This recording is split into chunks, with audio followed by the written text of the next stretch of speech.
Our next speaker is Yves De Koninck. Yves is a professor in Laval University, and we got to visit him. We brought a whole group up from UNE to kind of see their setup, which is amazing in that it kind of combines physics, engineering, and biological sciences. And I think he's going to talk about some of the high-tech new approaches that are going to give us very incredible insights into how pain turns from acute to chronic.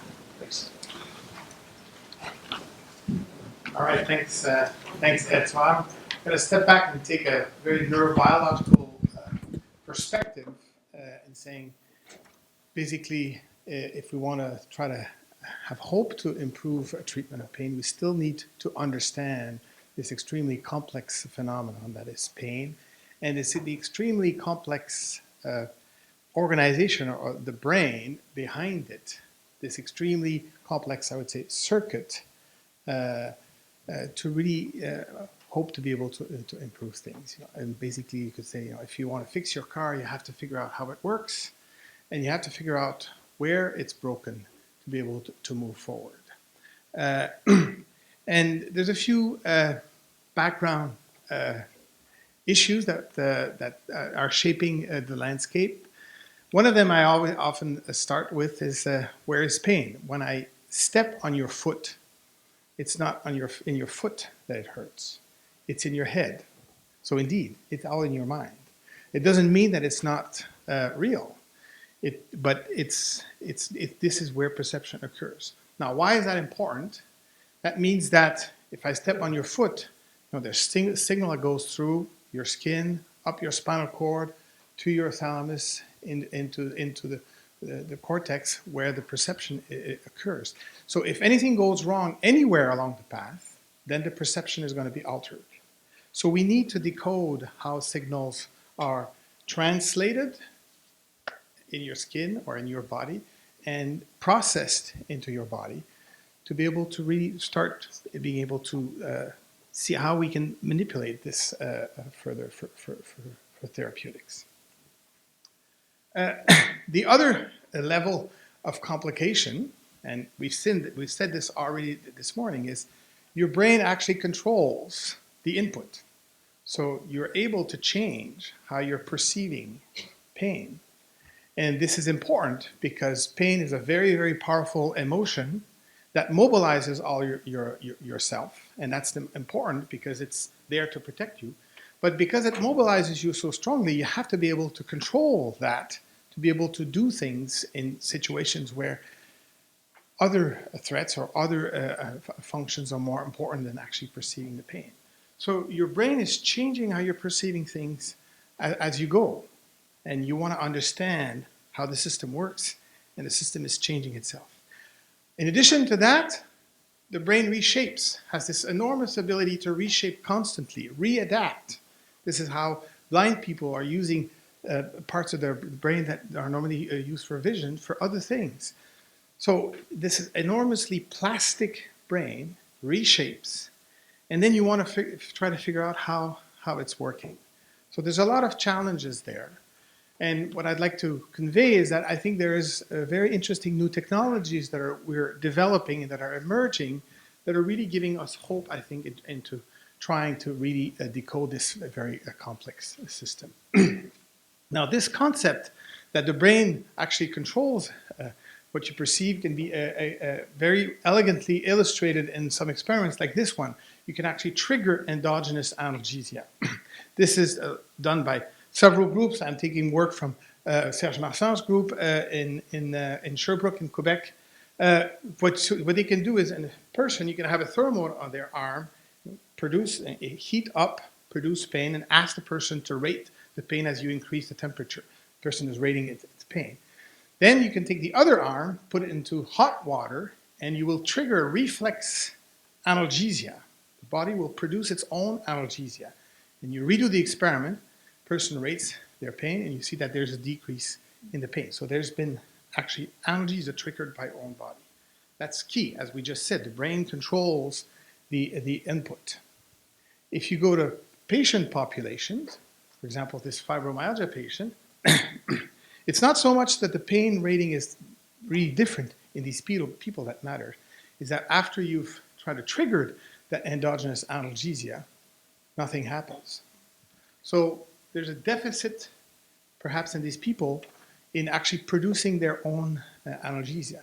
So the ability of the brain to control the environment or how it's controlling input may be different. Now that's one type of source of the pathology. There could be many, many others, many other dysfunctions. I guess the key is really try to figure out what is it in each person, each type of person, each type of patient that goes wrong, so that we can try to pinpoint it. In fact, I think the ultimate goal is to figure out what is the underlying mechanism in this subgroup, and what are the signs that you could use to identify this deficit, so that you can treat the person, go towards a real personalized medicine or precision medicine, or even prevent things. This concept actually has been brought up further than saying, well, perhaps some people are at risk or vulnerable to develop chronic pain because they have a deficit, for example, in this endogenous analgesia. And this is a concept that has been tested in clinical situations where people who have deficit in endogenous analgesia are more prone to develop, for example, post-operative pain. But the message is that there are complex mechanisms. We really need to pinpoint them. We have to go back to figure out where in our circuit things may be wrong or going wrong, and it may be underlying the chronic pain. So one example of mechanism that we've worked on, for example, is in the spinal cord, you have a filtering mechanism so that when input comes in, not all the signals are going to go up to the brain. And as I said, the brain is going to be controlling what input goes through.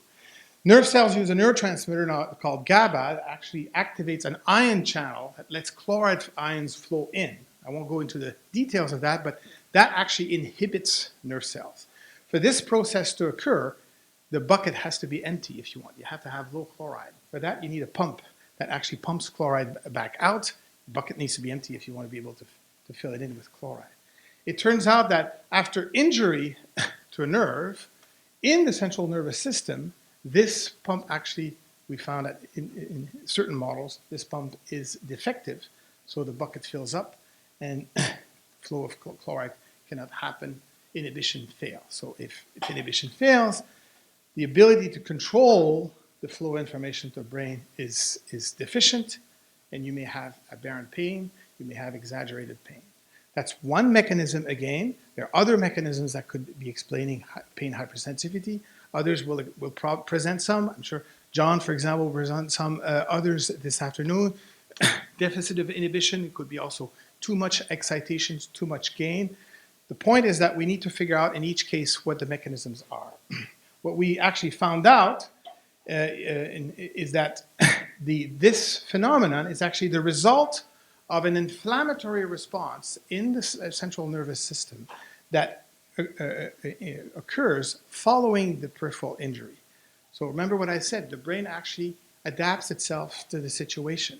In this case, the brain and spinal cord became changed, and now the system is actually hypersensitive. So that hypersensitivity, that deficit inhibition is going to change the way the brain processes information.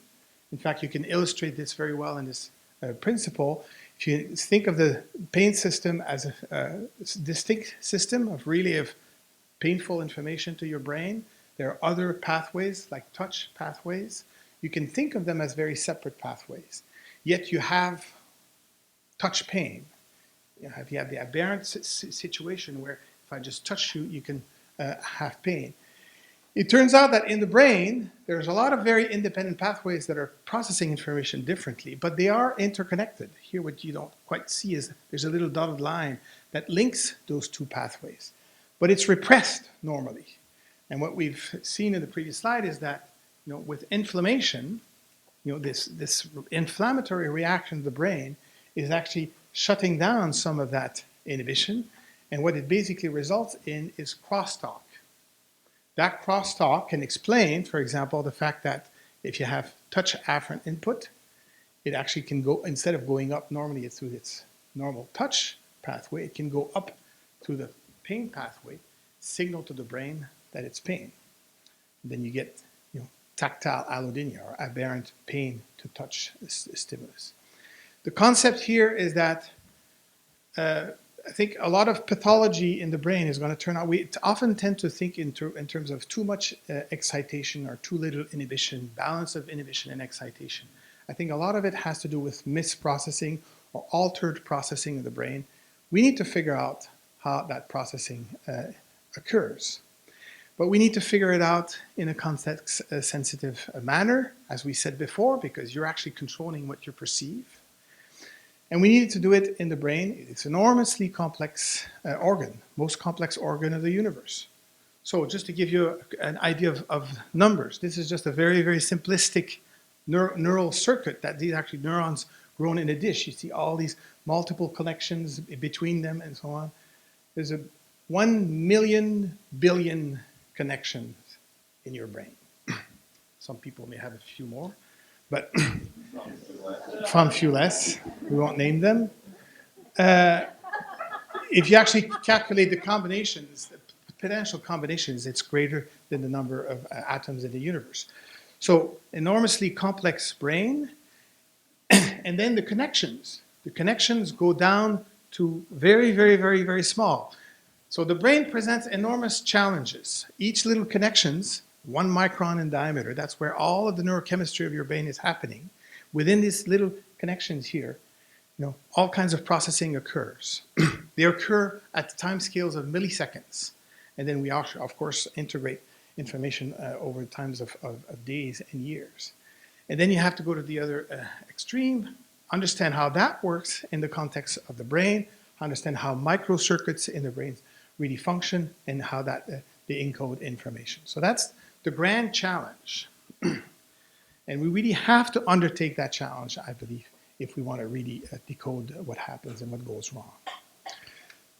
So that's where the other side of my life comes in, where I like to develop technologies that will to develop an environment that will allow us to develop the technologies that really will help us break those barriers. Up north, we sort of created this neurophotonics center, which is a place where really we converge. There's a convergence between physicists and biologists, and they interact together to really develop the technologies of tomorrow that will allow us to decode how the brain works, as I said, in normal conditions and abnormal conditions. And one of the tools that we use a lot is light. I think light has a lot of promise, enormous promises in helping us in that direction. Why? Well, because light is relatively non-invasive. Life evolved on Earth in the context of light. So light cannot be too destructive to our cells. It offers us enormous resolution. We can see things down with good resolution to the scale of 1 micron. Remember these connections I show you, they're about a micron in size. And molecules in our body actually react to light. So with light, you can actually interact with our proteins. In fact, that's how life evolved. We have to respond to light. And it's important to have something that interferes with our biological molecules, because you want to probe them. You want to manipulate them. So you have to have a modality that actually interacts with your molecule. So light is really a great tool that is emerging as enormously enabling to try to decode how the brain works, and especially as I've just been saying, with the pain system, because we need to be able to study that system in action. And that's a major paradigm shift in basic science environments as well. If you study pain and you have to put someone asleep, or for example, a small animal is asleep, anesthetized to study how its brain function, well, you're altering, of course, a lot of the parameters in the system. So I'll just give you a few teasers of where things are going and the kind of things that we can really envisage doing. So let's go back through our pain pathway. First, start in the skin. Simple question of understanding how the signal is encoded in your skin, ironically, and how that changes in pathological condition. is still relatively poorly understood, especially if you have to put it back in the context of the real tissue. There's a lot of hardware that's being developed on the light path, if I may, to allow us to do that. There's a lot of also what I would call wetware, biochemical tools, genetically encoded tools, so proteins that can be produced by our own cells that are really enabling us to probe what happens in their cells and manipulate them. Here's an example of a protein that's actually allowing us to measure ions in a cell. There's another protein that will respond to that will allow us to actually control nerve cells. Nerve cells are characterized by an electrical activity. Imagine this circuit, 100 billion connections, all firing away this complex electrical activity. We can actually now tap into this because we have ways of actually controlling the electrical activity with light. You can try to see, this is actually a mesh of nerve cells in the skin. Now, with these tools, we can actually envisage probing the activity in these nerve cells and understand how they encode. Challenges? Well, we're not transparent. In fact, your skin is there to prevent light from coming in. But there are ways of getting around that. One of them is this one. You can see my finger through the lasers here as you go redder. So tonight your homework is to try this with a green laser. Don't do that with in front of your kids, but the green laser you'll see will not go through very well through your finger, but the red one does. So as we go redder, we can probe a little deeper. There's hope there. Then we need to go back up into the circuit. We need to figure out how that massive circuit of input is actually encoding information. Just the input itself, all the population of nerve cells that are coming in, we need to be able to monitor how they encode information. And then you end up with this array of signals. We've had the approach of going to single cells and figure out how they encode information. But when I touch you, when I pinch you, when I heat you up, I actually warm you before, when I pinch you, I touch you, everything that happens is in a very complex context. We need to figure out how the whole system is engaged in these complex situations. Here's an array of cells that are responding to different types of temperature. Some of them are only responding to some temperature, that's the red, just heat, others just cold, but then there's a whole array that respond differently to the in-between. We need to understand how the combinatorial arrangement of that is to be able to decode how the system works. Now, challenges is we need to develop tools, and we are developing tools to make the microscope the tiniest possible, most portable, and so on, so that you can actually follow this in action. Remember, the challenge is to be able to really go down, probe these molecular events, but in action. Going deeper into the brain, we actually are designing very small microprobes that are combining ability to record electrical activity and optical signals and manipulate optical signals. This is using fiber optics that we can roll down to very, very small so that we have these very, very fancy, very tiny electrodes. Then you can go into the brain and you can envisage monitoring optically the activity, electrically the activity of a single cell, and optically measure everything else that happens in the cell and then manipulate the cell. That's if you have a single cell. But then you can say, well, I can try to go into a circuit and listen to a single cell and manipulate a single person in the audience. It's not going to tell me necessarily how the whole system works. Then we need to scale this up. We need to build arrays of these probes so that we can have a complex array that will allow us to control the circuit and monitor each aspect of the circuit. If you want to decode, if you want to reverse engineer how a circuit works, the engineer that's going to do that is going to go in and try to activate this different part of the circuits and then monitor how each part of the circuit is working. So with materials, we can really envisage that. We're actually working with chemists now to make glass that is electrically conducting. And glass is nice because you can pull things down to very small. The size of this is just a few microns in diameter, so you can envisage bringing this into the tissue. Then, of course, we want to do this in context, in action, we need to go wireless. We need to miniaturize things, go down to extremely small probes and that are wireless. One of the challenges there with wireless, and we need to do them multimodal. So one of the big effort that we're doing up in the north is to integrate both electrical capabilities of these probes and optical capabilities. So we can monitor optically, we can send light as well, we can record electrically from a whole array of things at the same time. Huge amount of data comes out of that. So another challenge is to actually build into these microchips a lot of smarts so that there's processing that occurs on board before you have to transfer wireless information.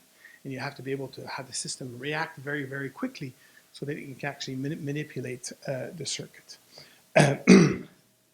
Technical challenges and so on, but we're really getting there nowadays, and I think the promises for really being able to go back and do cellular neuroscience, but in a context-relevant manner, is really at the door. And maybe just to finish, you can also envisage the possibility of using some of these tools for now controlling pain signals, going back down, for example, with fibers to areas, fiber optics to areas that are very difficult to access, like your spinal cord, been classically difficult to access. We can actually engineer cause situations where just, you see here is depicting only pain sensing or pain encoding nerve fibers are producing a light sensitive channel that will actually inhibit these cells. And by doing this, this is the control situation.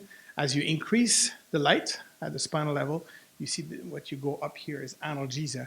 We can actually effectively silence these pain nerve fibers and produce analgesia. Then envisage decoding all of that.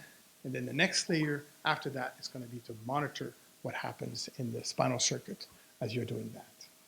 So I think we live at an exciting time. I think technology is really reaching us. We are very dependent on technology to understand how the brain works. And technology is really reaching points now where I think we can envisage addressing long-term problems that have remained elusive to date. Thank you. I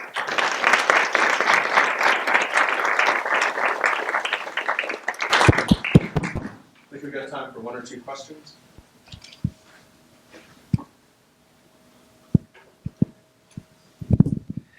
Yves, I'm curious whether you think you're going to reach a place where the mouse model won't be sufficient when you're talking about some of these networks. Absolutely, absolutely. I mean, we would all like to think that humans are a little more complex than mice. I won't make a bad joke, but definitely. And as we said before, context is so important. You know, pain is an emotional experience. It's influenced by psychosocial aspects and so on. The psychosocial life of us is a little simpler than ours, I think. So we definitely have to go higher up. But the point is, we need to start figuring out the basics of the circuit. So I think we really need to do a lot of that work in animals. We need to bring it up. And I think the promises of these technologies are great for that scaling up to higher species and to humans, because the promises of light-based technology is that they're non-invasive, they're low power, they have long-term autonomy and so on. So we could really envisage trying to have some of these tools being used for higher species, as I said, and humans. Even, the genetic engineering is something that is scary to a lot of people when we talk about it. Genetic engineering, of course, we don't want to do that in humans, but what we can do is somatic change. We can actually incorporate genes into nerve cells. And I think this is definitely a therapeutic avenue that will translate in the future. It's already done in some areas, for example, macular degeneration and ocular problems. It's just a matter of having the proper regulatory processes to go through to actually make sure that all of these things are safe. We have vectors that are allowing us now to incorporate genes into cells, and if you have cells producing proteins that will only respond to light, for example, and not do anything else in other situations, you can really envisage using that for therapeutic purposes. Have you noticed that people with Asperger and autism have a different perception to the emotional pain, and does that change as they age and perhaps they have no other method of putting their emotions somewhere, and so that makes pain more important at that time? Absolutely. So we're really just scratching the surface. It goes back to my point. Even each person not perceiving pain the same way in different situations. Two different persons are not, two different background, genetic background. Sex is very different. Some of the mechanisms that we highlight, that are highlighted, are actually not necessarily the same in men and women. The immune system in women is actually different than in men. Their reaction is different. So we need to dissect out each of those to really go towards a real precision medicine. But again, we need to really dissect it out to be able to go for a rational intervention strategy. Thank you. I receive a lot of advertisements and solicitations for low-level laser devices and other types of light-utilizing devices for joint pain and other issues. I've been pretty reluctant to buy any of this. Is this a matter of someday, but not quite yet? Or is there any evidence that any of these work right now? Yeah, so thank you for being reluctant to those things. All right. We have to be careful. So the laser manipulations that I'm talking about here is actually in tissue that has been modified so that it will respond to it. Some of the laser powers and some of the devices that you're talking about are too low to really be actually doing any significant intervention in tissues. There are ways with light to actually directly interfere with neural activity, but the powers that we're talking about and conditions are very, very, very different than some of these. To add your conclusion, was it time? Let's wait to see what our other applications of light can be to some of these situations are. But also, I think we will need to combine these with other technologies. Another promise of light is actually direct chemical detection. So, we were using a lot of probes that we incorporate in the tissue to actually see things and measure things. Artificial things, but one of the promises of light is that you can actually do direct chemical detection with it. There are different modalities that allow us now to detect chemicals in brain, structures of the brain, and some of these technologies I think are going to become very useful mainly for the diagnostics part of things. Really go down to the microscopic scale, seeing defects that are not visible, for example, with other modalities like MRI.